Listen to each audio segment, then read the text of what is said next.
자신이 요한복음을 기록한 목적은 예수님이 하나님의 아들, 즉 그리스도이심을 믿게끔 하기 위한 것이라고 증거하고 있습니다. 즉 말씀을 통해 증거한다는 것이지요. 그래서 믿음이란 보고 믿는 것이 아니라 보지 못하면서도 기록된 말씀을 통하여 갖게 되는 것이라는 것이 오늘 본문 말씀의 내용입니다. 먼저 본문 내용을 다시 한번 간략하게 살펴봅니다. 24절입니다. 12제자 중에 하나인 디두모라 하는 도마는 예수 오셨을 때에 함께 있지 아니한지라. 19절을 보면은 안식 후 첫날 저녁 때에 부활하신 주님이 처음 제자들에게 나타났습니다. 그런데 그만 그때에 도마가 그 자리에 있지 아니했습니다. 25절 다른 제자들이 그에게 이르되 우리가 주를 보았노라 하니 도마가 가로되 내가 그 손에 못자국을 보며 내 손가락을 그 못자국에 넣으며 내 손을 그 옆구리에 넣어보지 않고는 믿지 아니하겠노라 하니라. 도마는 예수님을 보는 것만으로는 믿을 수 없다는 거예요. 보는 것만 갖고도 믿을 수 없다는 겁니다. 그래서 과연 제자들이 보았다는 그분이 예수님인지 그 손과 발과 못자국에 그리고 옆구리의 창자국에 자신의 손을 넣어보지 않고는 도무지 믿을 수 없다고 단호하게 말합니다. 여러분, 이 말이 뜻하는 바가 무엇입니까? 다분히 너희가 혹시 유령을 본 것은 아니냐, 헛것을 본 것은 아니냐 하는 뜻이 담겨져 있는 것입니다. 26절입니다. 여드레를 지나서 제자들이 다시 집 안에 있을 때에 도마도 함께 있고 문들이 닫혔는데 예수께서 오사 가운데 서서 가라사대 너희에게 평강이 있을지어다 하시고, 이 여드레는 안식일로부터의 여드레입니다. 그래서 한 주간이 지난 주일입니다. 19절에 부활하신 주님이 첫 번째 나타나신 것도 안식 후 첫날, 즉 주일 저녁 때였습니다. 그런데 한 주간이 지나서 이번에도 또 주일에 나타났습니다. 27절입니다. 도마에게 이르시되 네 손가락을 이리 내밀어 내 손을 보고 네 손을 내밀어 내 옆구리에 넣어보라. 그리하고 믿음 없는 자가 되지 말고 믿는 자가 되라. 도마가 말한 그대로 네 손을 과연 내 이 상처 자국에 넣어보라고 하십니다. 그러면서 하시는 말씀이 믿음 없는 자가 되지 말고 믿는 자가 되라고 하십니다. 여러분, 하나님이 우리에게 요구하시는 것이 믿음이죠. 그러니까 지금 요한도 마지막 31절에서 오직 이것을 기록함은 너희로 예수께서 하나님의 아들 그리스도이심을 믿게 하려 하며 또 너희로 믿고 그 이름을 힘입어 생명을 얻게 하려 함이니라고 말씀하고 있는 것입니다. 그런데 도마가 부활하신 주님을 자신의 눈으로 직접 뵈니까 그만 그동안의 그 모든 의심이 다 사라졌습니다. 그 얼굴, 그 목소리, 그 자태, 말씀하시는 그 모든 것, 그런 것들이 평소 살아계실 때의 모습 그대로이거든요. 그래서 하는 말이 무엇입니까? 28절입니다. 도마가 대답하여 가로되 나의 주시며 나의 하나님이시니이다. 이때 예수님이 하시는 말씀이 바로 오늘 본문 말씀의 제목으로 되어 있는 예수께서 가라사대 너는 나를 본고로 믿느냐 보지 못하고 믿는 자들은 복되도다 하시는 말씀입니다. 그러면서 이러한 예수님의 말씀에 연이어서 사도 요한이 자신이 요한복음을 기록한 목적을 설명합니다. 그것은 너희가 기록된 성경 말씀을 통하여 예수님이 하나님의 아들이심을 믿고 그 말씀을 통하여 영원한 생명을 얻으라고 하는 내용입니다. 29절로 30절입니다. 예수께서 제자들 앞에서 이 책에 기록되지 아니한 다른 표적도 많이 행하셨으나 오직 이것을 기록함은 너희로 예수께서 하나님의 아들 그리스도이심을 믿게 하려 하며 또 너희로 믿고 그 이름을 힘입어 생명을 얻게 하려 함이니라. 여러분은 어떻게 예수를 믿을 수가 있었습니까? 우리가 예수님을 믿고 있다는 사실 생각해 보면 정말 신기한 일이 아닐 수 없습니다. 왜냐하면 우리 가운데 아무도 하나님이나 예수님을 본 사람이 없기 때문입니다. 그런데 그러한 예수님을 나의 신명을 다 바쳐 믿고 따라가며 헌신하고 충성하고 있으니 생각해 보면 참으로 신기한 일이 아닐 수 없다는 것이지요. 물론 우리는 나름대로 하나님의 살아계심을 체험한 바가 있을 수 있습니다. 그러나 그것이 곧 예수님을 본 것은 아닙니다. 그렇다면 여러분 한번 생각해 보십시오. 우리가 지금 예수님을 믿고 있는 근거가 어디에 있습니까? 단순히 과연 그 체험 때문입니까? 오늘 우리는 우리의 믿음을 한번 점검해 볼 필요가 있습니다. 특별히 예수 믿는 가정에서 태어나 어떤 특별한 체험이 없이 신앙생활을 함으로써 예수를 부인도 못하고 그렇다고 전심으로 따라가는 것도 아닌 어정쩡한 자세 때문에 고민하시는 분도 오늘의 본문 말씀 속에서 자신의 신앙을 점검해보고 새롭게 자리매김할 필요가 있습니다. 이제 옛날 이야기를 하나 해드리면서 이 문제의 중요성을 다시 한번 생각해 보고자 합니다. 어느 시골에서 아들을 서울로 유학을 보낸 아버지가 있었습니다. 그런데 집을 떠나 난생 처음 혼자 생활하게 된 아들의 소식이 궁금해서 날마다 편지 오기만을 기대하던 중에 드디어 아들에게서 편지가 왔습니다. 아버지는 너무 반가워하면서 그 편지를 개봉하였지만 자기가 낯 놓고 기억자도 모르는 글봉사라는 것을 갑자기 느끼게 됩니다. 그러니 그 편지를 읽을 재주가 없지요. 그래서 그 편지를 한참 동안 아래 위로 훑어보던 아버지는 편지를 집어들고 동네로 편지 읽어줄 사람을 찾아 나섭니다. 그러나 때가 낮인지라 모두들 들에 일을 나가고 텅 빈 동네 집들을 이리저리 기웃거리던 아버지는 저 멀리에서 신사복을 잘 차려입고 걸어오는 한 길손을 발견하게 됩니다.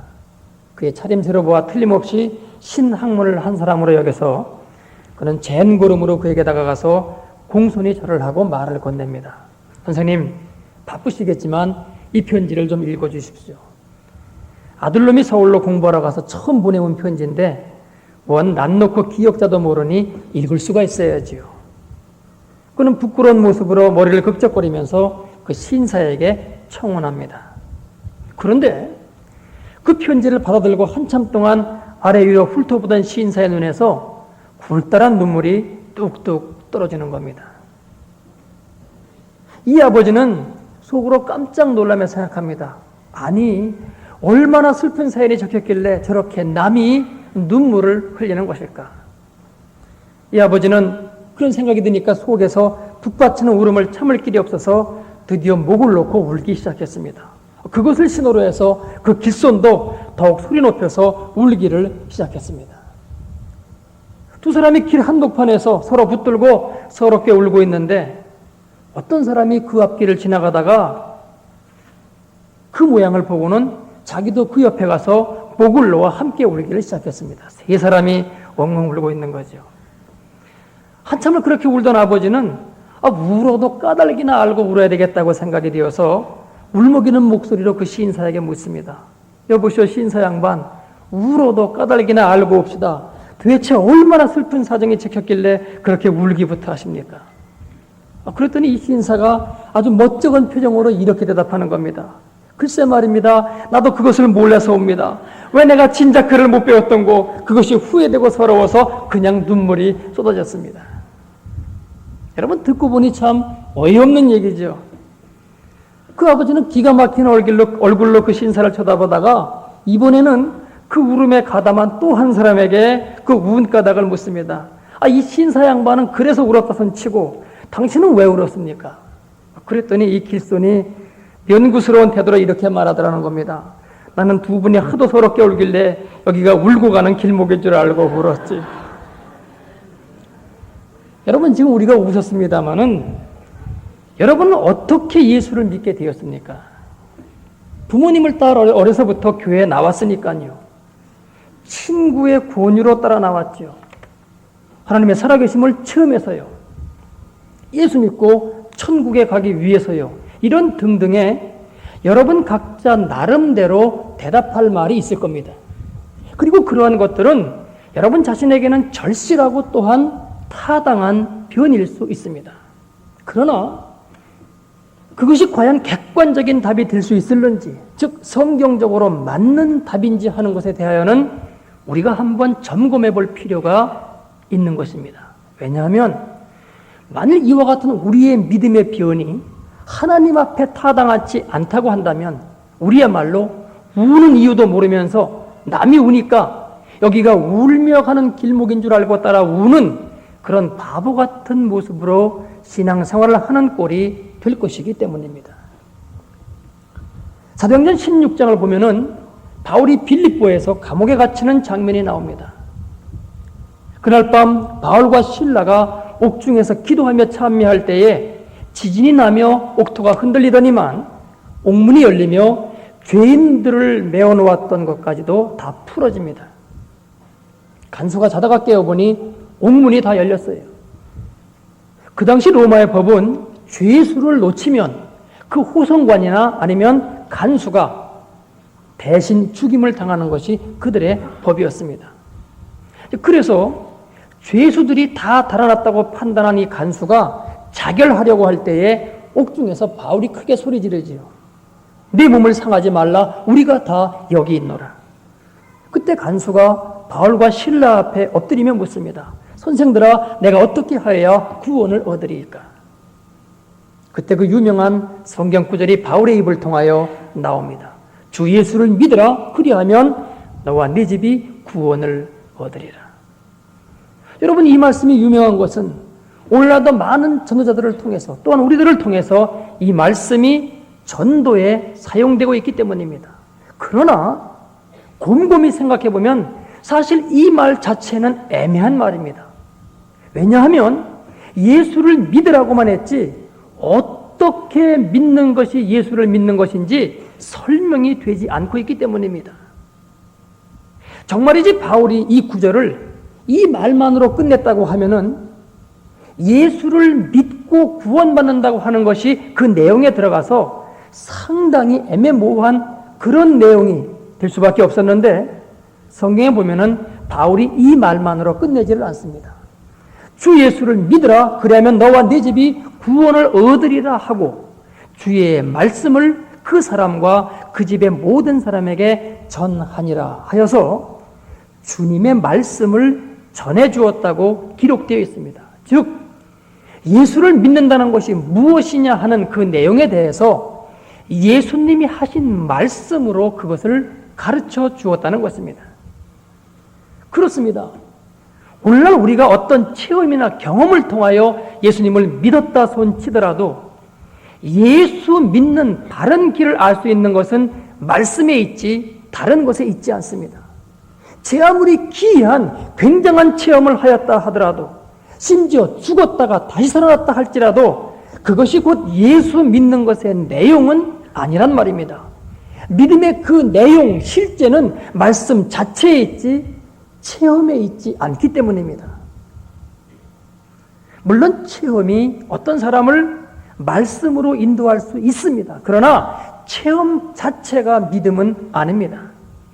그래서 말씀을 따라갈 때에 그것이 곧 구원을 얻게 되는 믿음이지 체험 자체로 구원을 얻는 것이 아니란 말이죠. 다시 한번 예를 들어봅니다. 여러분이 꿈이나 또는 환상을 통하여 예수님을 만났습니다.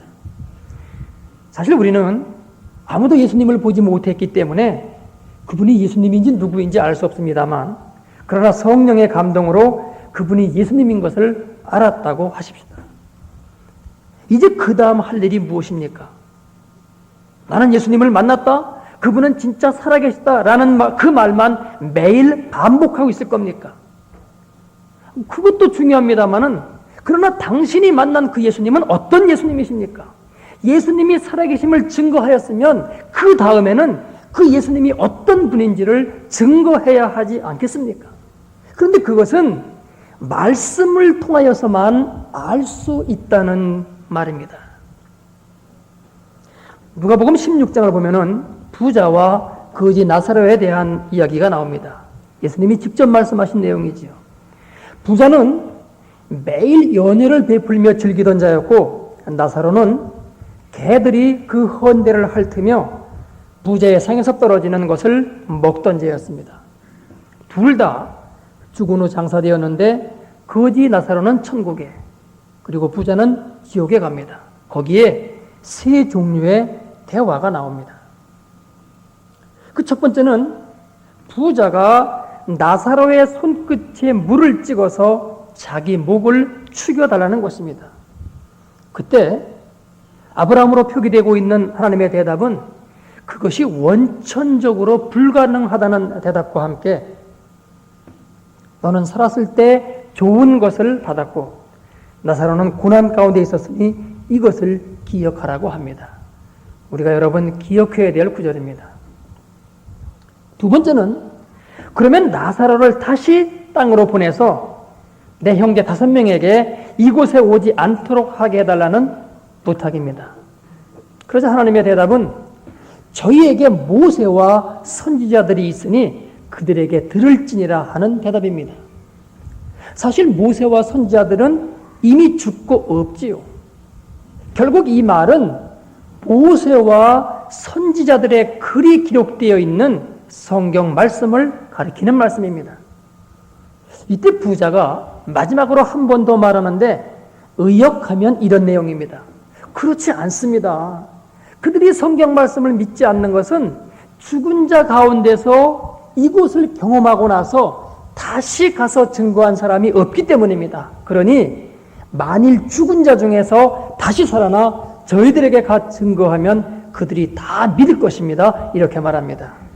그런데 이때 다음과 같은 유명한 대답이 나타납니다. 가로되 모세와 선지자들에게 듣지 아니하면, 즉 말씀을 믿음으로 받아들이지 아니하면 비록 죽은 자 가운데서 살아난 자가 있을지라도 구원함을 받지 아니하리라 하였다 하시니라. 여러분들 가운데서는 어떤 이적이나 체험을 통하여 신앙을 갖게 된 분들이 있습니다. 반면 전혀 그런 것이 없이 신앙생활을 시작하신 분도 계십니다. 그래서 이런 분들은 대개 이런 고민들을 갖고 있습니다. 좀 뜨겁게 신앙생활을 하였으면 좋겠는데 나는 왜 이럴까? 그러나 여러분, 이 점을 기억하십시오. 믿음은 체험이 있더라도 말씀으로부터 생겨나는 것입니다.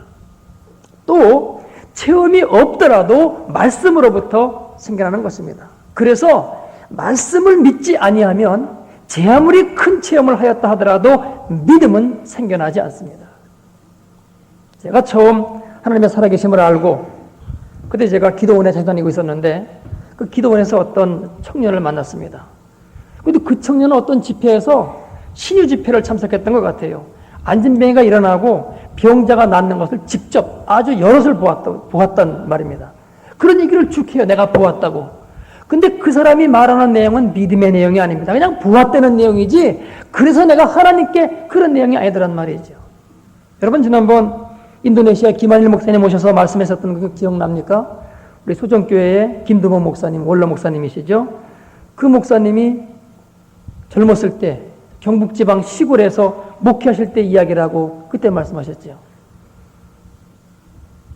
어떤 교인이 죽었는데 정말 죽었답니다. 그래서 장례를 치르는 가운데 24시간 만에 다시 살아났다는 거죠. 그리고 그분이 하나님의 나라를 보한 거죠. 그러니까 깨어나면서 첫 번째 얘기가 여러분 예수 믿어야 된다고, 예수 믿지 않으면 다 지옥에 간다고 아주 얼굴에 기쁨이 충만해가지고 말했다는 겁니다. 김 목사님이 직접 목회하시면서 체험한 이야기라고 했습니다. 그 다음 주일에 온 동네 사람들이 다 교회에 나왔다는 거죠. 유감스러운 것은 1년 뒤에 그때 처음 나왔던 사람들 또 한 명도 없이 다 한 명도 안 나왔다라고 하는 이야기입니다. 여러분 무엇을 이야기합니까? 그들은 지금 그 체험과 그 기적 그것을 지금 보고 따라왔던 것이지 말씀을 따라가지 않았다라고 하는 이야기입니다. 말씀을 그들이 믿음으로 받지 않았다라고 하는 이야기입니다. 그래서 지금 주님은 말씀하고 계신 것이죠. 너희가 모세와 선자들에게 듣지 아니하면 즉 말씀을 믿지 아니하면 죽은 자가 다시 가서 제 아무리 말한다 하더라도 듣지 아니할 것이다. 그래서 진정한 믿음은 말씀으로부터 생겨나는 것이지 체험이나 이적으로부터 오는 것이 아니란 말입니다. 여러분, 높아심에서 다시 한번 말씀드립니다. 지금 이렇게까지 말해도 어떤 체험이 없으신 분들은 그래도 뭔가 답답합니다. 하나님께 좀 확 다가가고 싶은데, 그래서 뜨겁게 신앙생활을 하고 싶은데 그런 계기가 없어서 갖게 되는 그러한 답답함이지요.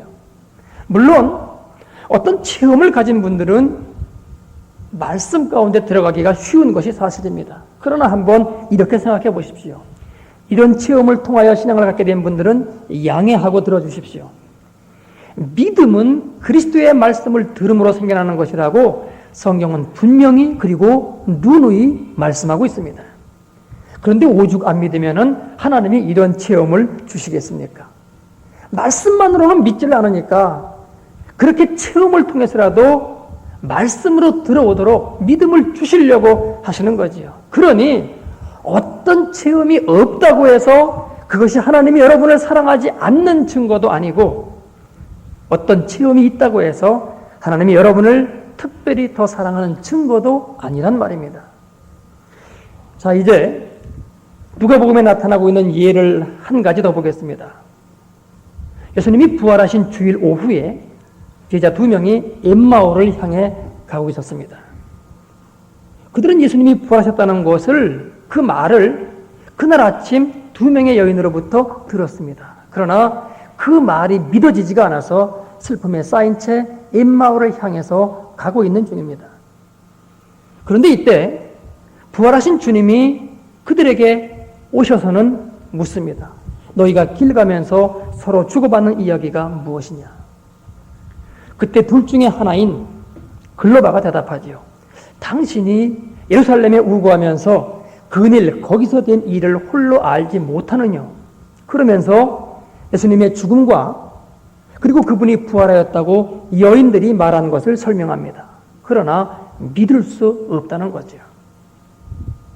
여러분, 이때 예수님이 그들로 하여금 믿게끔 하기 위해서는 그들에게 당신의 모습을 나타내셨으면 됩니다. 봐라, 내가 부활한 예수가 아니냐.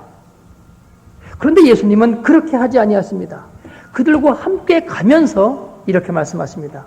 미련하고 선지자들의 말한 모든 것을 마음에 더디 믿는 자들이요 하면서 모세와 및 모든 선지자의 글로 시작하여 모든 성경에 쓴 바 자기에 관한 것을 자세히 설명하였다고 기록되어 있습니다. 왜 내가 바로 부활한 예수라고 그들 앞에 당신의 모습을 나타내지 않고 성경 말씀을 갖고 계속 당신을 증거하셨을까요? 부활하신 주님에 관한 내용, 우리가 가져야 할 믿음의 실체가 부활하신 예수님의 몸을 보는 데 있는 것이 아니라 그분을 증거한 말씀 속에 있기 때문인 거죠. 즉 그분의 본 모습은 육신에 있는 것이 아니라 말씀이 그분의 그 본 모습, 그 속사람을 나타내고 있다는 말입니다. 이 사실을 더욱 확실하게 증명하는 것은 그 다음 식탁에 앉아서 떡을 가지서 축사하시고 저에게 그 떡을 나누어 주실 때에 저희의 눈이 밝아져 그분이 예수님인 것을 알아보게 됩니다. 그때 예수님은 사라지십니다. 무엇을 의미합니까? 내 몸이 아니라 말씀이 진짜 나라는 것입니다. 바로 여기에 오고 오는 모든 세대를 위한 하나님의 교훈이 있는 것입니다. 그것은 예수님을 바로 알고 그래서 그 예수님을 만날 수 있는 것은 오직 성경 말씀뿐이라는 교훈입니다. 바로 이것이 부활하신 예수님이 그 현장에 계셨음에도 불구하고 제자들에게 성경 말씀을 통하여 당신을 만나게 하셨던, 당신을 알게끔 하셨던 바로 그 이유입니다. 그러나 여러분, 지금 우리가 상고하고 있는 요한복음은 제자들이 당신의 부활을 믿지 않으니까 지금까지 살펴본 것과는 반대로 당신의 그 몸을 직접 나타내 보이셨습니다. 여러분, 바로 이것이 우리들이 갖고 있는 체험에 해당되는 부분이죠. 그러나 예수님은 이처럼 당신의 몸을 나타내신 것으로 그치지 아니했습니다. 누가복음 24장 44절로 45절을 보면은 제자들이 부활하신 주님을 보며 기히 여길 때에 다시금 성경 말씀을 풀어 설명하시면서 저희 마음을 열어 성경을 깨닫게 하셨다고 기록되어 있습니다. 그래서 다시금 말씀으로 돌아옵니다. 결국 하나님은 우리들에게 어떤 체험을 주실 수도 있고 주지 아니하실 수도 있습니다. 그러나 참된 믿음을 갖게 되는 것은 어떤 경우에도 말씀을 통하여서입니다. 그래서 사도 바울은 로마서 10장 17절에서 말씀하였던 거지요. 그러므로 믿음은 들음에서 나며 들음은 그리스도의 말씀으로 말미암았느니라. 아직도 어떤 체험이 없어서 의기소침해 있는 분이 계십니까? 아니요. 오늘 주님은 말씀하고 있습니다. 너는 나를 본고로 믿느냐? 보지 못하고 믿는 자들은 복되도다. 왜냐하면 말씀만이 정도를 걸어가는 바른 믿음이기 때문입니다. 그리고 말씀에서만 참된 믿음이 생겨나기 때문입니다. 저는 예수님을 직접 따라다니며 배웠던 제자 가운데 도마 같은 사람이 있음을 정말 감사합니다. 왜냐하면 우리가 갖고 있는 의심을 미리 해주어서 우리의 이러한 의심에 대한 답을 주었기 때문입니다. 여러분, 어떤 체험이 있다고 결코 거기에 안주하지 마시고 그것은 믿음이 아니기 때문입니다. 또 체험이 없다 해서 맥이 빠져 주저앉아 있지도 마십시오. 믿음은, 영생은 어떤 경우에도 말씀으로부터 오는 것이기 때문입니다.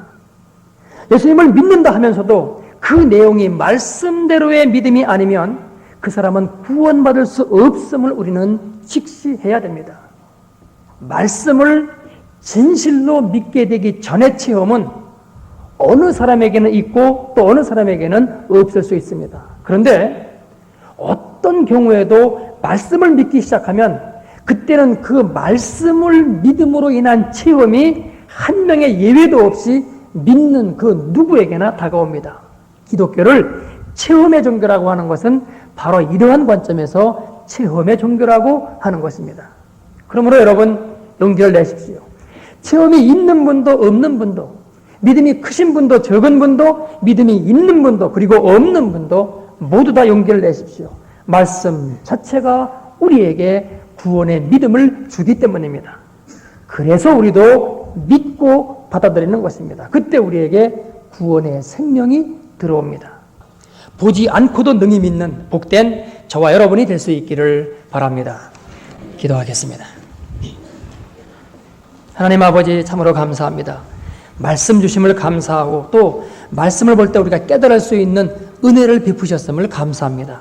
아무리 보아도 구원은 하나님께로부터 시작된 것임을 다시금 고백하지 않을 수 없습니다. 또한 우리가 어떤 체험을 갖고 주께로 왔던 체험이 없이 왔던 그것이 중요한 것이 아니라 말씀을 믿기만 하면 동일하게 그 말씀대로의 사건들을 체험할 수 있는 체험의 종교를 우리 가운데 이 말씀을 허락하신 것을 감사를 드립니다. 주님, 우리가 진실로 말씀 가운데 있는 모든 것을 믿고 우리의 삶 가운데 그 말씀이 그대로 실현되는 놀라운 은총을 허락하여 주옵소서. 예수님의 이름으로 감사하며 기도드리옵나이다. 아멘.